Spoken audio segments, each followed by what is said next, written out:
Democide is the murder of any unarmed or disarmed person or people by a government, including genocide, politicide, and mass murder. Democide covers non-combatants' deaths caused by governments directly due to targeting, torture, imprisonment conditions, labor camps, famine, etc.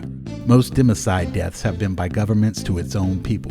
It is impossible to truly get accurate historical numbers for the death tolls, but one of the most studied experts on the subject, Rudolph Joseph Rummel, who was a political scientist, taught at Yale, Indiana University, and the University of Hawaii, estimates that in the 20th century alone, there have been 262 million victims of democide. He concluded this after years of research and compiling data from over 8,000 reports and records. He showed that there is a clear relation between political power and democide. Political mass murder grows increasingly common as political power becomes unconstrained. At the other end of the scale, where power is checked and balanced, political violence is a rarity. The most absolute powers, namely Communist USSR, China, and preceding Maoist guerrillas, Khmer Rouge Cambodia, Vietnam, and Yugoslavia, and fascist Nazi Germany account for nearly 128 million, or 84%, of the deaths by democide in the 20th century. Here are the top three. Number 1. The Soviet Gulag State. 61,911,000 murdered between 1917 and 1953 in the name of creating a communist society begun by Vladimir Lenin and then taken over by Joseph Stalin. In order to create a new society, you have to destroy the current one, especially when private citizens own substantial amounts of farmland and properties. Local officials on behalf of the state were charged with quotas for arrest and executions of tens of thousands of people without cause. To fulfill the quotas, they often picked random citizens and charged and executed them for false crimes against the state. Millions died in forced labor camps where men, women, children lived together, where rape, disease, starvation, savage beatings, and gang rule were rampant. Others were purposely starved or deported to desolate wastelands to die of freezing and starvation. Probably almost 62 million people have been murdered by the Communist Party, the government of the Soviet Union. Old and young, healthy and sick, men and women, even infants and the infirm were killed in cold blood. They were not combatants in civil war or rebellions. They were not criminals. Indeed, nearly all were guilty of nothing.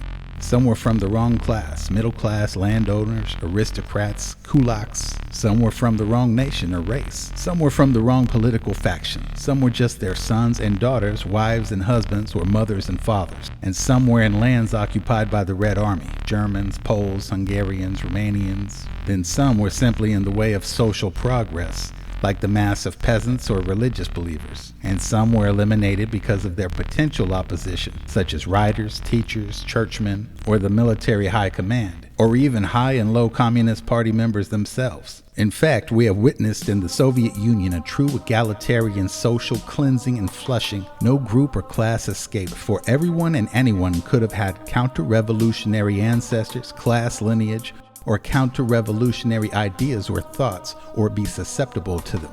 And thus, almost anyone was arrested, interrogated, tortured, and after a forced confession of a plot to blow up the Kremlin or some such, shot or sentenced to the dry guillotine. Slow death by exposure, malnutrition, and overwork in a forced labor camp. Some examples of interrogation by torture as described by Alexander Solzhenitsyn. Interrogation by torture would be routinely practiced.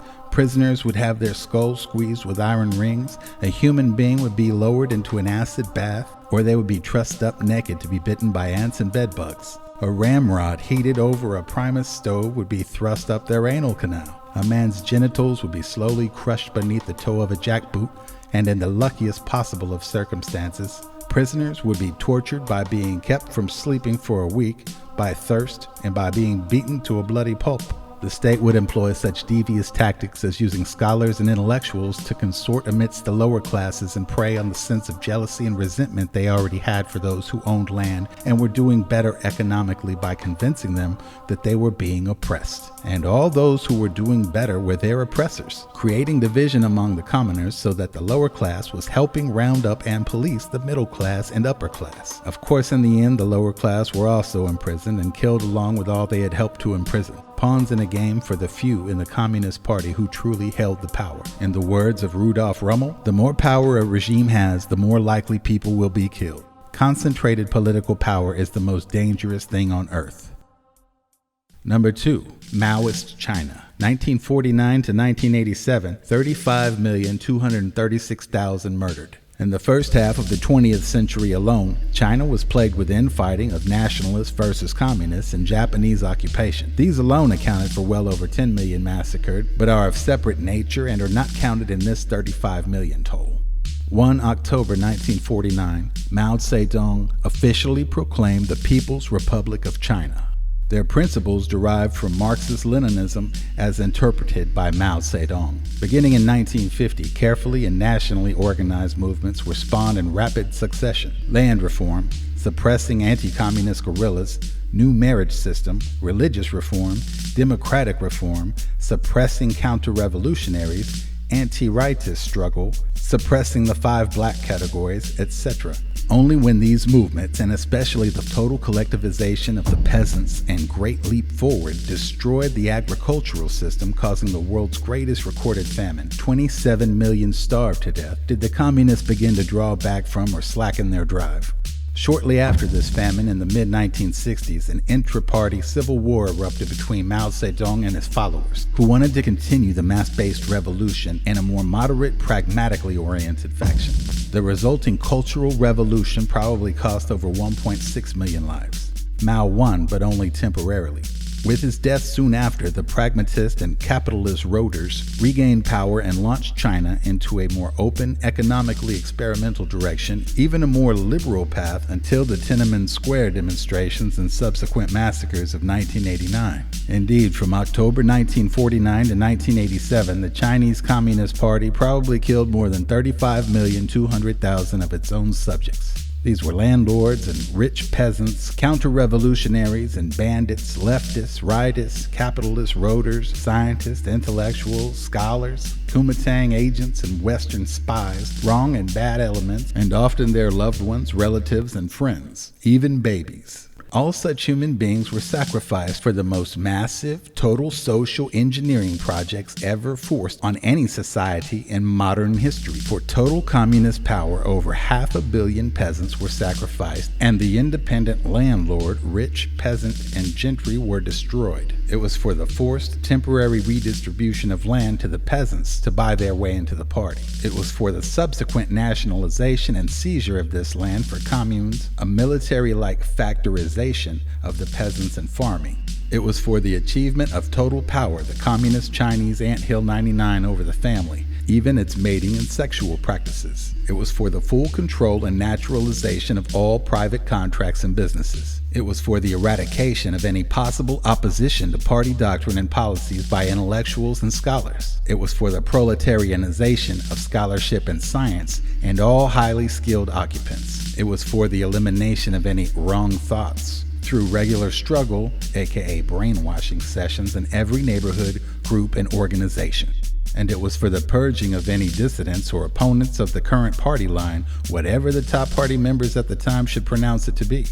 In short, just as the Soviet Union, the sacrifice was for total control over all behavior and thought in the achievement of Marxist utopia. The way to virtually eliminate genocide and mass murder appears to be through restricting and checking power. This means to foster democratic freedom. Rudolf Rommel. All political power comes from the barrel of a gun. The Communist Party must command all the guns, that way no guns can ever be used to command the party. Mao Zedong. Number 3. The Nazi genocide state. 20,946,000 killed. As Rudolf Rommel put it, regardless of the massive democide by the Soviets or Communist Chinese, the only government mass murder that the world remembers and our school books describe is the Nazi genocide of the Jews, in which 6 million were slaughtered. But even this count ignores the vast number of people the Nazis exterminated. Overall, by genocide, the killing of hostages, reprisal raids, forced labor, euthanasia, starvation, exposure, medical experiments, terror bombing, and in the concentration and death camps, the Nazis murdered from about 15 million to over 31,600,000 people, most likely closer to 21 million men, women, handicapped, aged, sick, prisoners of war, forced laborers, camp inmates, critics, homosexuals, Jews, Slavs, Serbs, Czechs, Italians, Poles, Frenchmen, Ukrainians, and so on.